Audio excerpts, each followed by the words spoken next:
여러분, 겨울이 무슨 뜻인 줄 아십니까? 겨울. 계절이지. 이 계절인데 이 겨울이라는 이 말이 순 우리말이고 곁이라는 말에서 왔다는 것입니다. 곁. 이 곁이 뭐냐? 받침이 이 곁에 머물다의 그게 아니고 시옷입니다. 뜻은 머물다.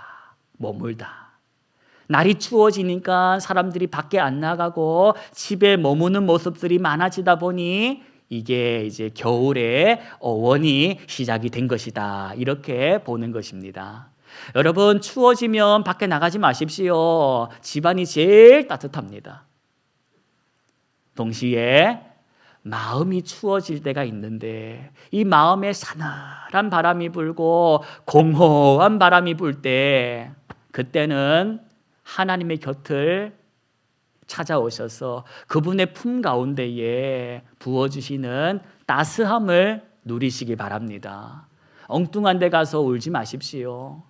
이거 풀어야지 해가지고 엉뚱한 데 가서 소리 지르지 마시라는 겁니다. 잠깐은 풀리겠지. 그런다고 그게 해소가 되겠습니까?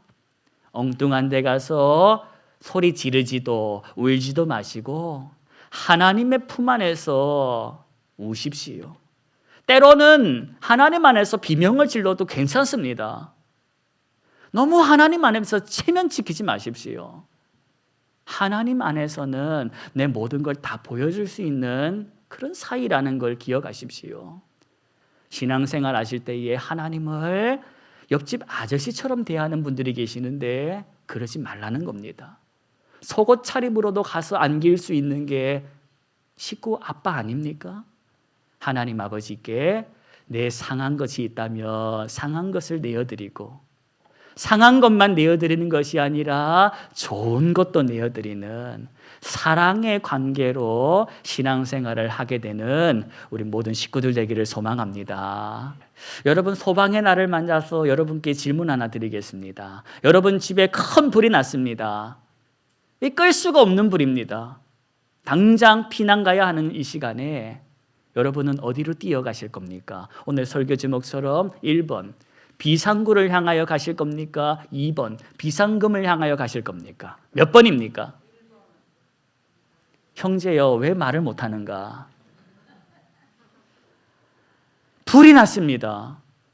생명이 지금 경각에 달려있는 이 상황에 비상금으로 뛰어갈 인생이 어디 있겠습니까?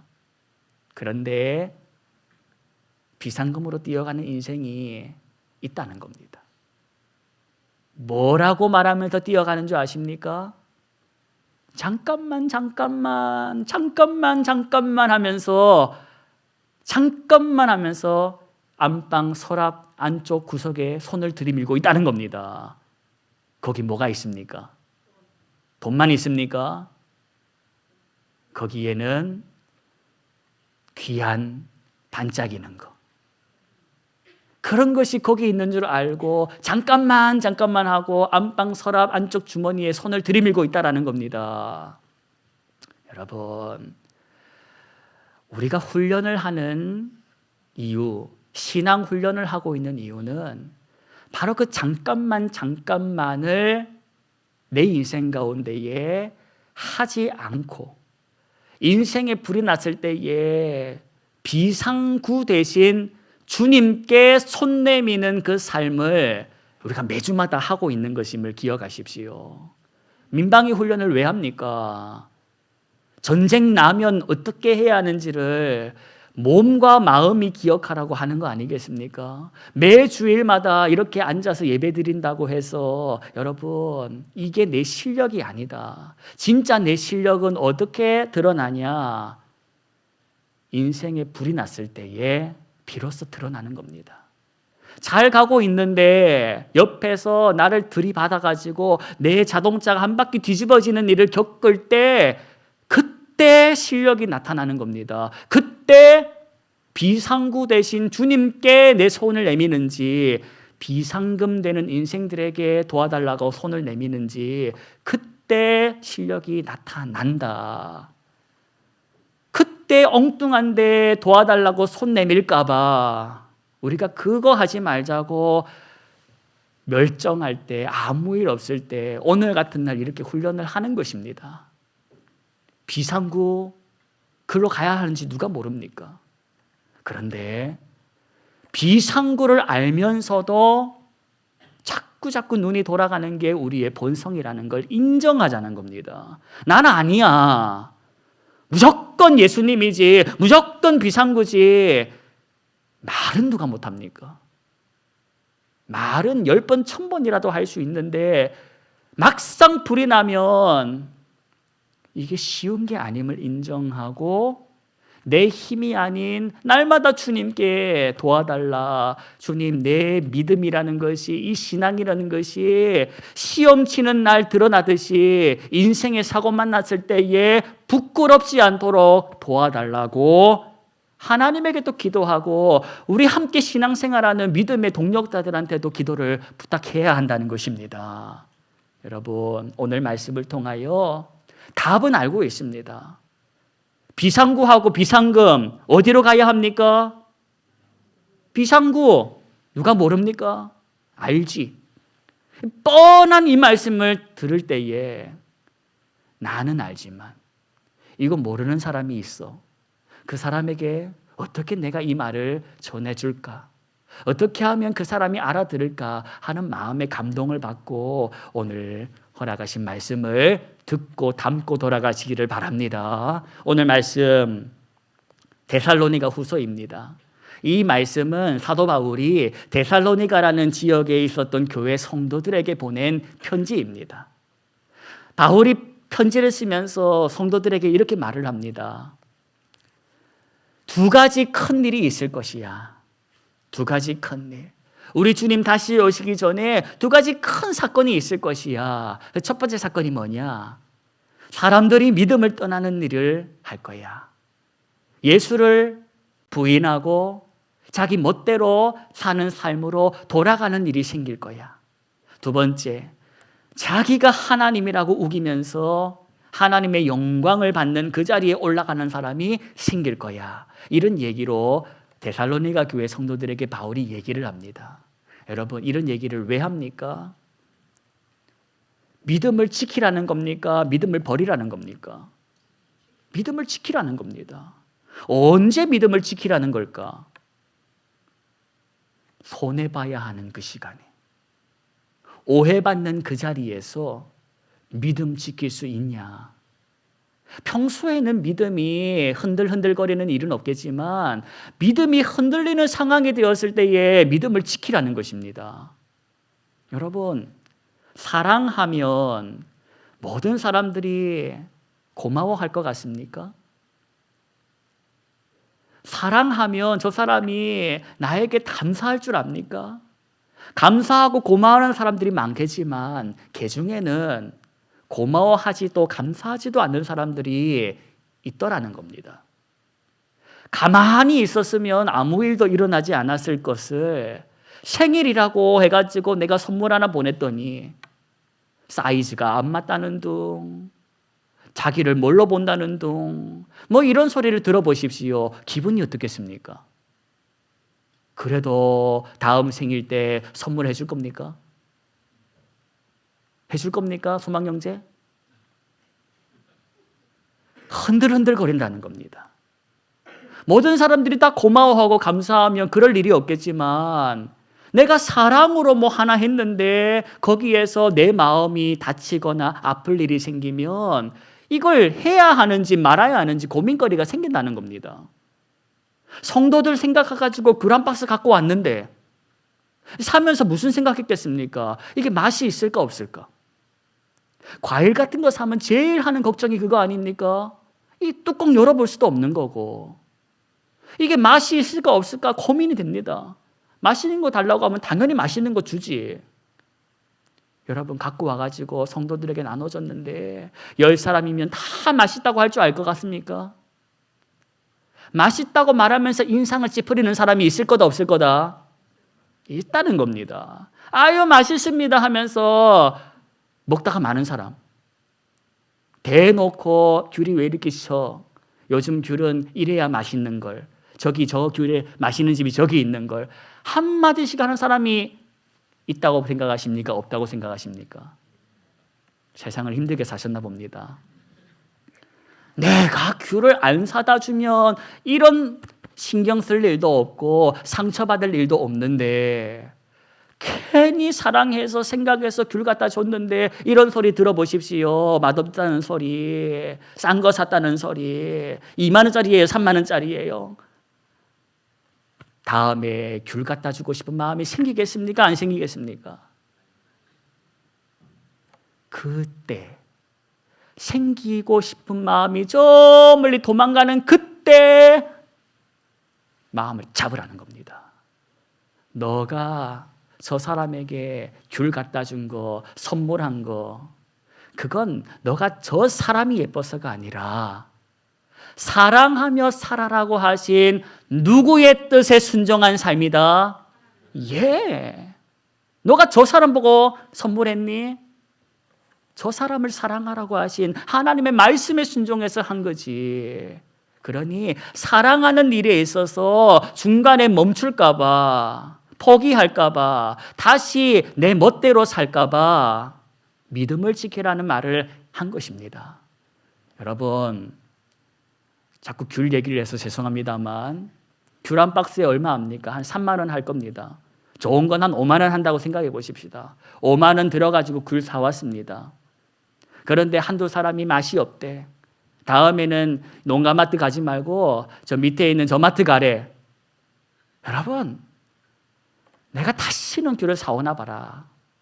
이런 마음이 들 때에 오늘 사도 바울을 통하여 하시는 말씀은 너가 사랑으로 했다면 그걸 하나님이 아시고 하나님께서 너의 그 서운한 마음 위로해 주신다는 것입니다. 여러분, 오늘 본문 13절을 보십시오. 13절 눈으로 보십시오. 제가 읽어드리겠습니다. 주께서 사랑하시는 형제들아, 우리가 항상 너희에 관하여 마땅히 하나님께 감사할 것은 누가 너희를 택해? 저와 여러분을 택하신 분은 누구다? 하나님이시다. 왜 나를 택하셨는가? 그 다음 구절에 나옵니다. 영광에 참여하라는 것입니다. 영광. 저와 여러분을 택하신 이유는 저와 여러분을 통하여 예수 그리스도의 영광을 얻게 하는 영광스러운 그 일에 함께 하자고 불렀다는 것입니다. 그런데 그 영광에 참여하기 위해서 사랑하고 살다 보니까 손해보고 오해받고 마음 다치는 일이 있어서 중간에 그걸 그만두고 이럴 바에는 속이라도 편하게 살겠습니다 하고 교회 문 열고 나가는 사람들이 생기더라는 겁니다. 여러분, 저와 여러분을 택하신 하나님께서 고상한 말로 우아한 일로 저와 여러분을 불러주셨습니까? 이게 뭔 소리냐? 여러분 인생 살다가 각자 하나님을 만났던 사건들을 한번 생각해 보십시오. 살아계신 하나님, 진짜 살아계시네. 진짜 살아계시네. 이걸 경험한 순간을 한번 떠올려 보십시오. 여러분 인생이 고상하고 우아할 때입니까? 괴팍하고 험난하고 죽을 만나는 그런 상황 가운데 만났습니까? 어지간하면 다 힘들고 아프고 괴로울 때 세상에 답이 없는 그 상황 가운데에 하나님의 살아계심을 만나셨을 것입니다. 그럼 왜 그때 하나님이 나를 만나 주실까? 생각해 보셨습니까? 좋은 말로 말하면 너는 못 알아듣더라. 이해되십니까? 좋은 말로 말할 때에 너는 못 알아듣더라. 공부해라는 소리를 평소에 얼마나 많이 했니? 너는 꼭 시험 치는 날에 공부하더라. 그리고 시험 치고 나야 네 실력을 알더라. 저와 여러분의 인생 가운데에 내 멋대로 내 마음대로 일이 풀렸다고 생각해 보십시오. 주일날 교회 나와 앉아있을 인생이 얼마나 될까? 살면서 내 뜻대로 안 되더라. 내가 아무리 운전을 잘해도 옆에서 들이받더라. 그런 인생에 내 마음대로 안 됨을 경험했기 때문에 그 순간 속에 내가 아닌 하나님을 의지하게 된 여러분들 아닙니까? 우리가 늘 기도하는 건 그것입니다. 하나님, 그렇게 저렇게 내가 하나님을 만났는데 하나님을 만난 내가 이제 앞으로 남아있는 인생길 동에 꽃길만 가고 싶습니다. 내가 하나님 살아계심을 알고 하나님 자랑하며 살겠으니 꽃길만 걷게 해주십시오. 같은 의미로 아무 일이 안 생기게 해주십시오라고 기도하는 게 우리 기도 제목 아닙니까? 제가 큰 거 기도 안 합니다. 하나님, 그저 다니는 직장에서 다니게 하시고 그저 갖고 있는 이 건강 유지되게 하시고 그저 아들, 딸 남들처럼 평범하게 크고 시집장가 잘 가고 뭐 그런 거 아닙니까? 근데 여러분, 그게 내 마음대로 안 되더라는 겁니다. 하나님이 저와 여러분 가운데에 채찍을 휘두르시는 것이 아니라 내 본성이 내 멋대로 하고 싶고 내 뜻대로 하고 싶어 하더라는 겁니다. 시험 안 치면 공부할 학생이 얼마나 있을까? 시험이 없는데 공부하는 학생 보셨습니까? 집에 돈이 많은데 직장에 나가서 일하시는 직장인 보셨습니까? 여러분, 고난이 뭘까? 고난이 뭘까? 예수 잘 믿으면 고난이 없어야 하는데 고난이 있습니까? 없습니까? 왜 고난이 있습니까? 내가 뭘 잘못했습니까? 내가 하지 말라는 걸 했습니까? 왜 예수 잘 믿는 내 인생에 고난이 있습니까? 하고 따져 묻는 나에게 성경은 대답을 합니다. 예수님도 고난을 받았다. 이게 무슨 말입니까? 고난은 벌이 아니라는 것입니다. 고난은 네가 뭘 잘못해서 받는 벌이 아니야. 예수님이 죄가 있으셨습니까? 없으셨습니다. 죄 없는 예수님이 왜 고난을 받았습니까? 고난은 벌이 아니라는 것을 말씀하시는 겁니다. 그럼 뭡니까? 고난은 값이다. 값. 네가 말씀대로 살기 위해서 치러야 할 뭐다? 값이라는 겁니다. 귤 한 상자를 돈 주고 사오듯이 사랑하며 사는 삶에 있어서 값을 치러야 한다는 겁니다. 그게 고난이라는 겁니다. 공짜로 될 것 같습니까? 집사님 공짜로 귤 얻어왔습니까? 저와 여러분이 하나님의 자식으로 사는 이 신분은 예수님께서 지불하신 생명값이고 내가 하나님의 자식답게 사는 삶은 내 멋대로 뜻대로가 아니라 주의 뜻대로 사랑하며 사는 삶인데 사랑은 나의 유익을 구하는 것이 아니기에 나의 유익이 아니라 너의 유익을 구하는 것이 사랑이기에 사랑하면 할수록 손해보고 사랑하면 할수록 오해받고 사랑하면 할수록 사랑했기 때문에 그런 고난을 받는다는 것입니다. 그러니 여러분, 사랑하느라고 고난받으면 내가 값을 지불하고 있구나라고 생각하십시오. 그 값을 지불하고 사는 삶을 하나님께서는 다 아시고 보시고 갚아주신다고 하십니다.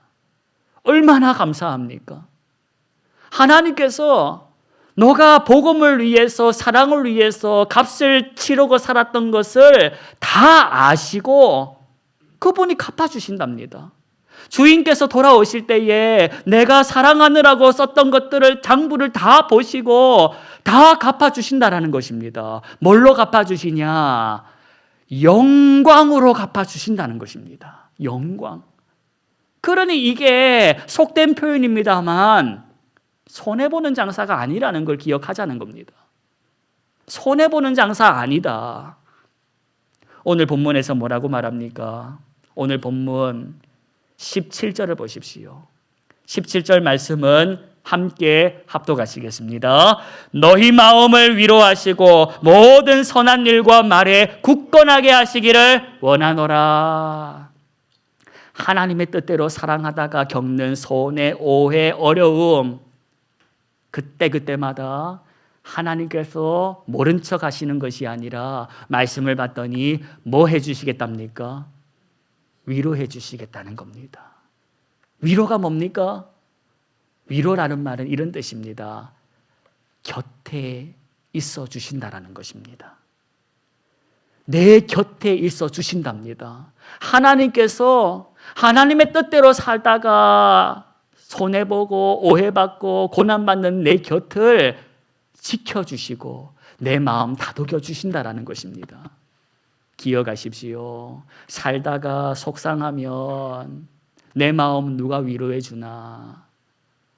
사람들이 한두 마디로 위로해 줄 수 있겠지만 참된 위로, 진짜 위로는 위로부터 온다라는 것을 기억하십시오.